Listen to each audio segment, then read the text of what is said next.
ഇന്ന് രാവിലെ എണീറ്റപ്പോൾ തന്നെ ഒരു ആഗ്രഹം പത്തിരിയും നൂലപ്പം തിന്നാൻ. പിന്നെ ഒന്നും നോക്കിയില്ല, നെൽസിൻ്റെ അപ്പപ്പൊടി അങ്ങോട്ട് എടുത്തു.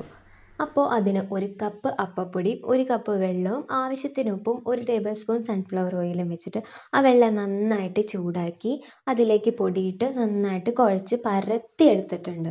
ഇനി ചുട്ടെടുക്കേണ്ട താമസം മാത്രമേ ഉള്ളൂ. ചുട്ടും എടുത്തു. അപ്പോൾ നല്ല സൂപ്പറായിട്ടുള്ള പത്തിരി ഇവിടെ റെഡി ആയിട്ടുണ്ട്. ഇനി നൂലപ്പത്തിൻ്റെ കാര്യം പറയണ്ടല്ലോ, അതെല്ലാവർക്കും അറിയാം. ഇന്നൊക്കെ കുറച്ച് മുട്ടക്കറി ഉണ്ടാക്കാം. അതിനായിട്ട് സവോള, ഇഞ്ചി, വെളുത്തുള്ളി, മുളക് അതെല്ലാം ഇട്ടിട്ട് ഒന്ന് വേവിച്ചെടുക്കാം. ഇനി കുറച്ച് കാഷ്യൂസും ആ സവോളയും കുറച്ച് വെള്ളവും കൂടി ഇട്ട് ഒന്ന് മിക്സിയിലൊന്ന് കറക്കിയെടുക്കുക. അത് കഴിഞ്ഞിട്ട് നമ്മുടെ നെൽസിൻ്റെ തന്നെ മല്ലിപ്പൊടി, മുളക് പൊടി ഇട്ട് ഒന്ന് ചൂടാക്കി നമ്മുടെ മുട്ടക്കറിയും റെഡിയായി.